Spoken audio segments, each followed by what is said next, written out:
새로울 신, 매울 신, 무엇보다 믿을 신, 뉴스 신세계 헬마우스 임경빈 작가 오셨습니다. 어서 오세요. 안녕하세요. 매주 수요일에는 장윤선 기자와 함께합니다. 어서 오세요. 네, 안녕하십니까. 자, 오늘은 홍익표 원내대표 인터뷰 시간상 먼저 앞에 좀 다뤘고요. 뉴스 신세계 2부에서 이렇게 함께 시작해 보도록 하겠습니다.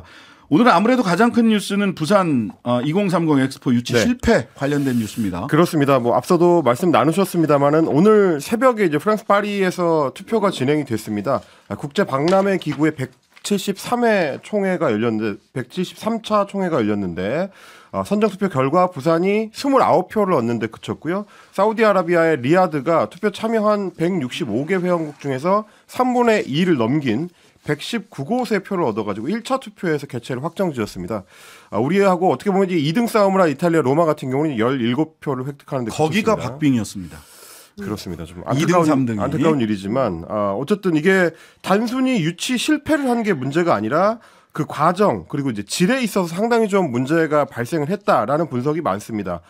그동안 우리 정부의 보관은 1차 투표에서 일단 최유력 후보로 꼽히는 리야드의 유치 확정을 저지를 한 다음에 2차 투표에 가서 나머지 표를 이제 추가로 당겨가지고 역전승을 노린다라는 장대한 꿈을 펼쳤었는데 누구나 계획이 있죠. 결국 그 이제 헛된 꿈으로 드러난 셈이고요.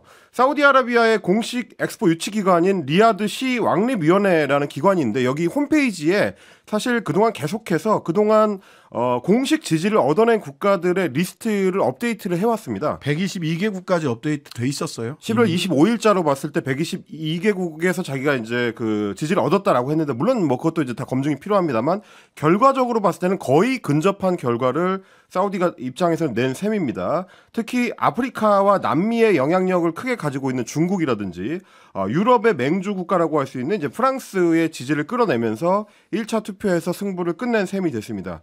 실제 투표 결과도 보면 이스라엘을 제외하고는 처음에 지지 약속을 했었던 대부분의 국가들이 약속을 지켰고요. 지지 선언을 하진 않았지만 경제 원조가 필요한 베트남 같은 개발도상 국가들이 추가 지지를 이제 한 셈이 됐습니다.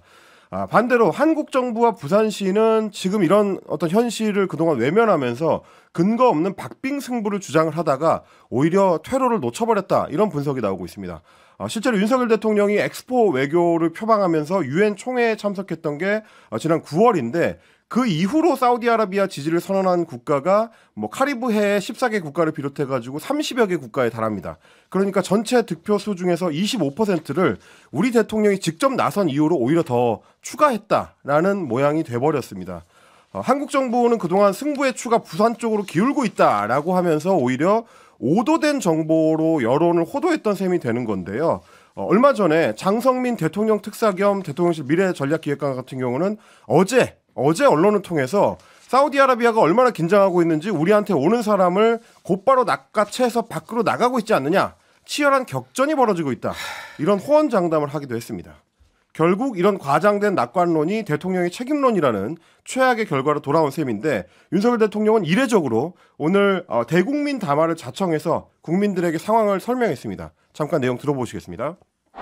엑스포 유치를 총지휘하고 책임을 진 대통령으로서 부산 시민을 비롯한 우리 국민 여러분께 실망시켜드린 것에 대해서 정말 죄송하다는 말씀을 드립니다.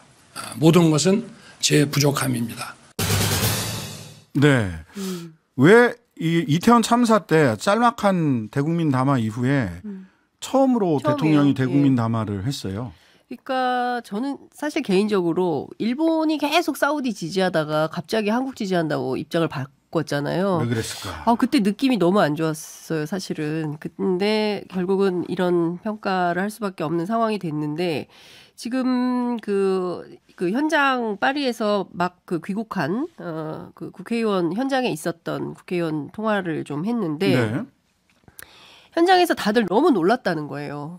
그게 더 놀랍습니다. 아니 굉장히 놀랐대요. 왜 그러냐면 29표가 뭐야. 그냥 숨만 쉬고 있어도 한국 정도의 글로벌 스탠다드를 갖춘 나라면 최소한 5, 60표는 나왔어야 정상이지. 어떻게 29? 그렇게 공을 들였는데 왜 29? 그래서 박형준 부산시장 같은 경우에는 얼굴이 완전히 질려가지고 너무 황당해하는 이런 표정이었다는 건데요. 이거 대국민 기만쇼였다. 그리고 계속 될 것처럼 얘기해온 이 장성민 미래전략기획관을 비롯해서 소위 얘기하는 대통령실의 김대기 비서실장 라인에 대해서 이거 그냥 넘어가기가 굉장히 어렵다라고 국회에서는 좀 따져 물을 생각인 걸로 보이고요. 일단 외교부는 좀 미리 알고 있었던 것 같다. 분위기가 현장에서. 그런데 이 대통령실로 올라가는 보고 자체가 잘못됐던 거 아닌가라는 내용이 현장에서 계속 나왔다는 얘기가 나오고 있고요. 결과적으로 지금 이런 황당한 결과가 나온 것에 대해서 그냥 넘어가긴 매우 어려운 상황이다라는 얘기를 하고 있습니다. 언론에서는 한덕수 총리 책임론이 불거질 것이다 이렇게 예상을 하던데. 근데 이제 그 이게 부분을 명분, 그렇죠. 그 저도 이제 조금 전에 총리 교체의 명분으로 얘기해요. 네, 그 현장에 참여를 했던 그 야당 국회의원하고 통화를 좀 해봤는데 그 야당 국회의원조차 황당해하는 건 뭐냐면 어떻게 정보 보고가 됐길래 대통령이 투표가 이루어지기 직전에 프랑스 파리에 가가지고 이 사안에 대해서 직접 브리핑을 하고 호소를 하게 만드느냐. 그렇죠. 이를테면 이렇게 참담한 결과로 돌아올 거를 미리 예상을 했더라면 최소한 대통령은 거기서 뺐어야죠. 거리두기를 할 수 있었어야 그게 이제 우리 외교부의 실력이고 우리 정부의 실력인 건데 어떻게 보면 정부가 나서서 대통령을 망신시킨 거 아니냐. 그러니까 세 가지 국면이 저는 딱 떠오르는데요. 하나는 잼버리 대통령과 영부인이 개영식 갔죠. 참석했던 거. 어떻게 할 거예요? 네. 그러니까 잼버리 준비가 어떻게 돼 있는지 대통령실에 정확한 보고가 전혀 없었다는 겁니다. 두 번째는 강서구 재보궐선거 참패 알았다는 후에 거잖아요. 대통령이 너무 놀랐다는 거 아니에요. 이길 줄 알았다. 이길 줄 알았는데 져서 놀랐다. 이 조선일보에서 그렇습니다. 그 대통령실 취재해가지고 그런 보도를 했어요. 그리고 아니 그냥 어디야 사우디아라비아 그 왕립 그 유치위원회 가면 122개 국기 다 나열돼 있는데 29개국 그렇습니다. 뭐 49대 51이다 역전이다 뭐 이런 얘기를 대통령한테 누가 보고해서 그 자리까지 대통령을 모시고 갔냐는 거예요. 아니, 기본적으로 계속 2등 전략을 썼던 거 아니에요. 그러니까 최대한 박빙이 될 거고 결선 투표에서 이태리표 합쳐가지고 우리가 뒤집는다. 이 얘기를 계속 했었단 말이에요. 근데 무슨 2, 3위가 치열했던 거예요. 29대 17. 거의 박빙이었습니다. 예? 예. 그리고 그러니까 이제 이탈리아 같은 경우는 사실상 그 후반에는 포기했어요. 투표를 사실상 포기했거든요. 왜냐하면 이번에 이제 투표가 이루어지기 직전에 프리젠테이션에 총리는 물론이고 장관도 참석을 안 하고 외교부 차관을 보냈습니다. 로마 시장도 안 왔고요. 라치오 주지사도 안 왔으니까 사실상 이번 투표를 포기한 셈인데 그러고도 결과가 이렇다라고 하면은 진짜 누군가 책임을 져야 되는 거 아니냐 뭐 이런 생각이 드는 거고요. 근데 그 책임자가 제가 총리인지는 진짜 모르겠습니다. 총리가 이거 드라이브 걸어서 한 일이 아니잖아요. 그래서 지금 무슨 얘기가 나오냐면 총리 비서실장 동시교체설이 나오고 있어요.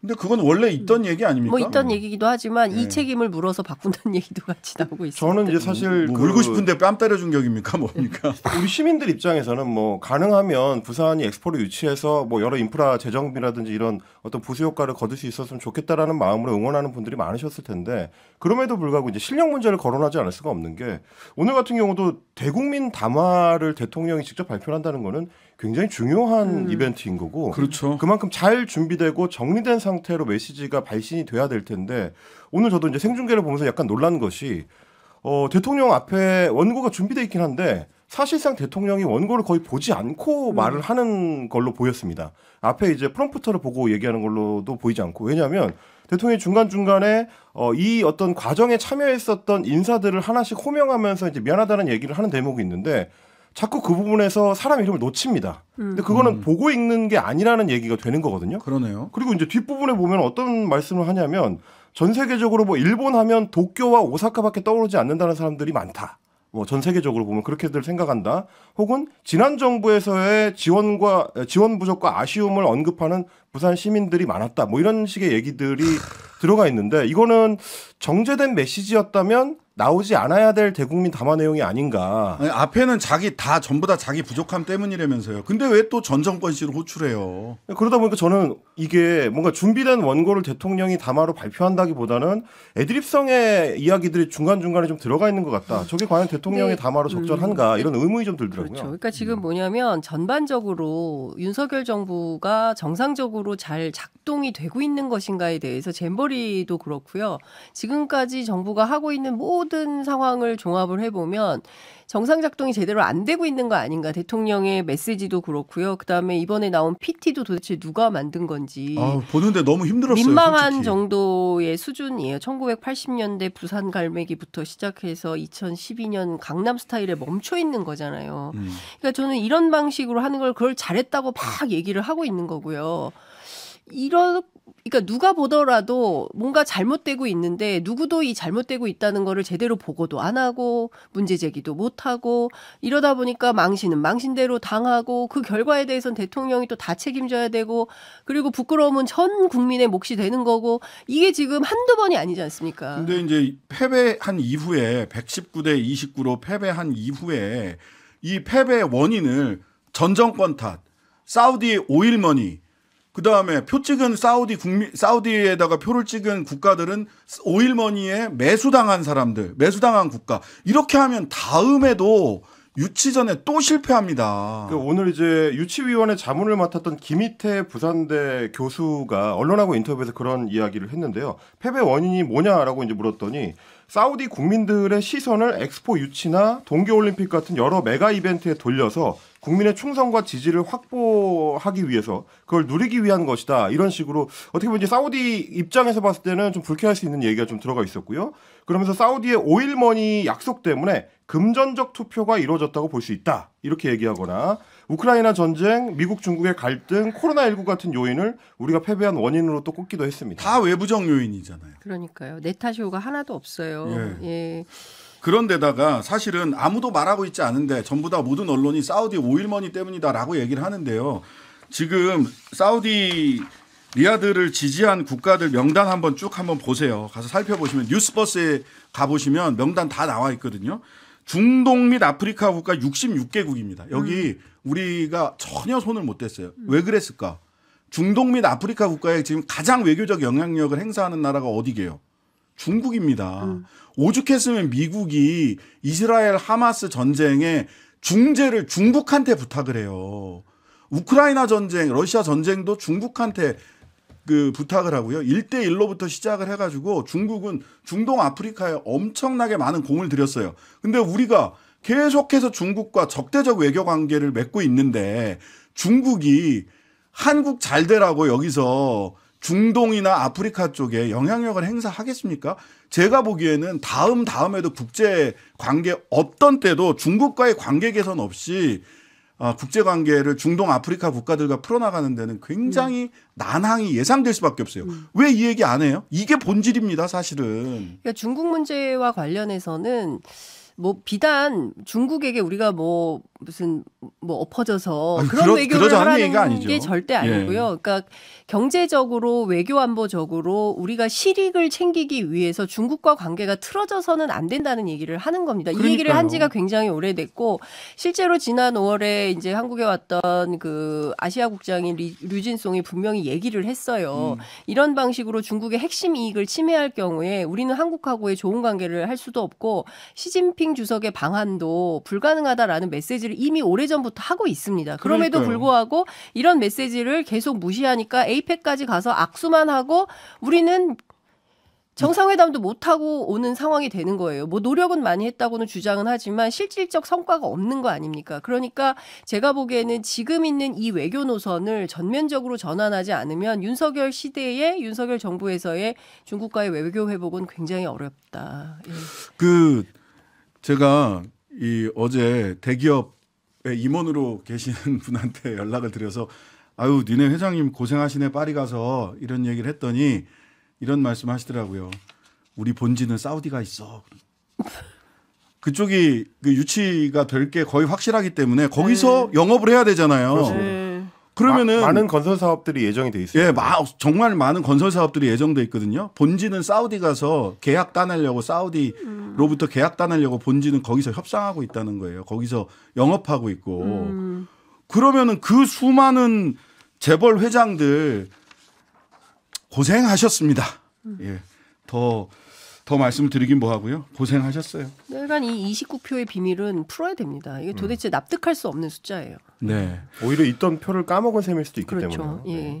자, 민주당 선거제 의총 오늘 한다고 했는데 내일로 연기를 했는데요. 아까 홍익표 원내 얘기 말씀은 들어보니까 뭐 의견의 대립이 아니라 내일 다뤄야 될 본회의에서 올라오는 안건 자체가 너무 적어서 2번 의총 안 하고 내일 한 번에 몰아서 하기로 한 거다.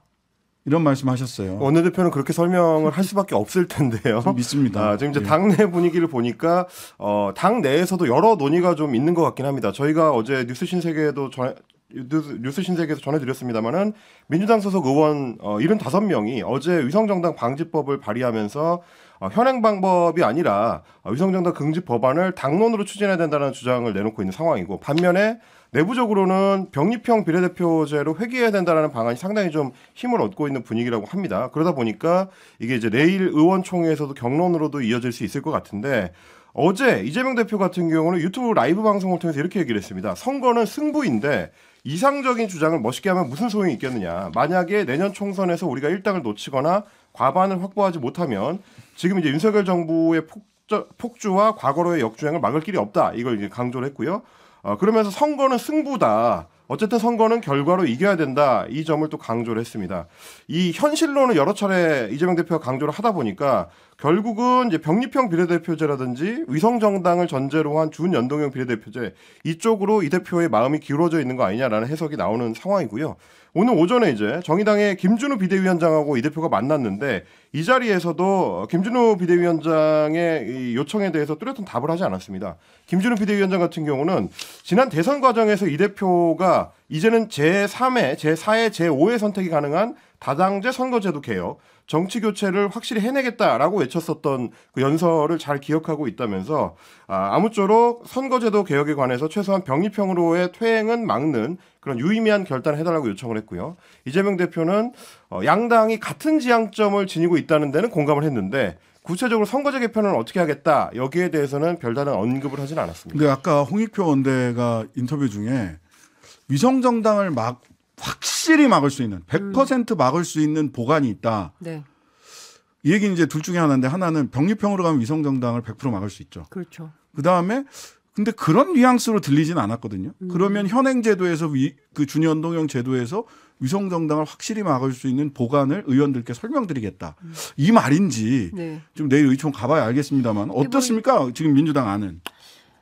상당히 우왕좌왕하고 있다. 그리고 사실은 얘기를 들어보니까 병립파와 연동파가 상당히 대립 갈등하고 있고요. 네. 지금 75명이 모였잖아요. 그러니까 전체 보면 당에서 거의 그 한 40%까지는 모인 상황이기 때문에 이 흐름을 꺾기가 쉬워 보이지 않는다. 그래서 정개특위 관계자 어떤 얘기하냐면 당론으로 모이지 않아서 자유투표할 가능성도 있다라는 얘기가 나와요. 그러니까 무슨 얘기냐면 선거제도를 예, 그 상당히 위험한 직면으로 직면할 수 있는데 문제는 이런 거예요.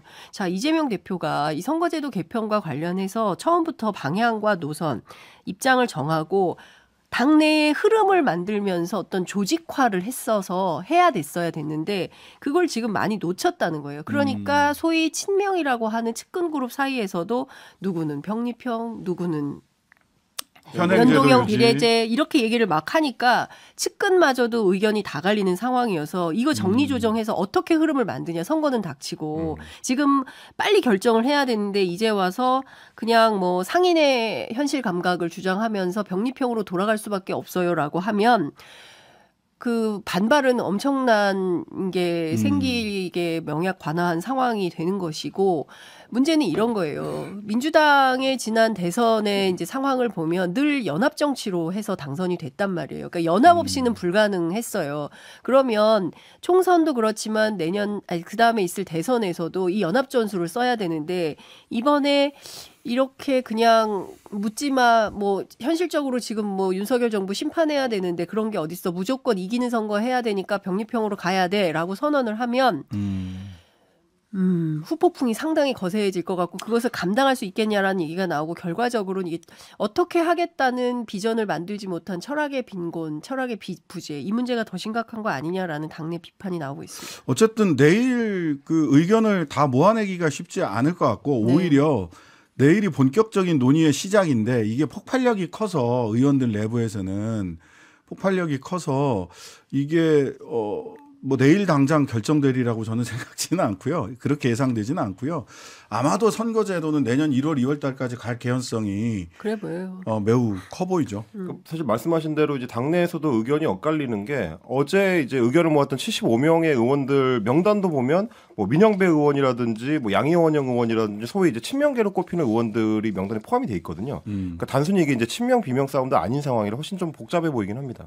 그러니까 지금 중요한 거는 의제도 그렇고 법안도 그렇고 방향이 없다. 그래서 어디로 가자는 거냐. 대표가 어떤 길을 만들고 여기에 가기 위해서는 의견을 조직하고 흐름을 만들고 대세를 형성해서 판을 바꾸는 이런 방식의 정치가 가야 되는데 지금 그게 없고 우왕좌왕하고 있고 그래서 약간 딜레마적 상황 이러지도 못하고 저러지도 못하고 통제도 안 되고 막 이탄 의원 같은 분 막 나와서 세게 얘기하고 거기에 의견 동의한다는 그룹들이 형성되고 이걸 막을 수도 없고 바깥에서는 뭐 이낙연 그다음에 뭐 김부겸 뭐 쭉 또 형성되지 않습니까? 뭐 정세균 이렇게 만나서 들어가고 있고 그러니까 사방팔방에 이러저러한 의견들이 있는데 이거를 정리 조정해서 하나의 흐름으로 만드는 게 사실은 대표의 역할이거든요. 어쨌든 진성준 의원하고 그 누구야? 이 김진영 정무조정실장은 굉장히 공격적으로 병립형으로 가야 된다라는 말씀을 하고 있어서 이런 분들 김영진 정무조정실장 이런 분들은 굉장히 공격적으로 병립형으로 가야 됐다는 말씀을 하고 계셔서 요거는 또 내일 의총에서 무슨 얘기가 나오는지 좀 지켜보도록 하고요. 권역별 병립형 얘기도 나와요. 예. 자, 그 법원이 오늘 울산시장 선거 개입 1심 재판에서 송철호, 황운하 두 사람을 비롯한 뭐 한 5명에게 유죄 판결을 내렸습니다. 다만 영장을 집행하지는 않았고요. 황운하 의원, 송철호 전 시장 등은 항소심에서 무죄를 다투겠다라고 하는 입장을 내기도 했습니다. 뉴스 신세계 지금까지 헬마우스 임경민 작가 장윤성 기자였습니다. 감사합니다. 네, 고맙습니다. 감사합니다. 하루 종일 기다려지는 진짜 시사. 평일 저녁 6시 5분 신장식의 뉴스 하이킥.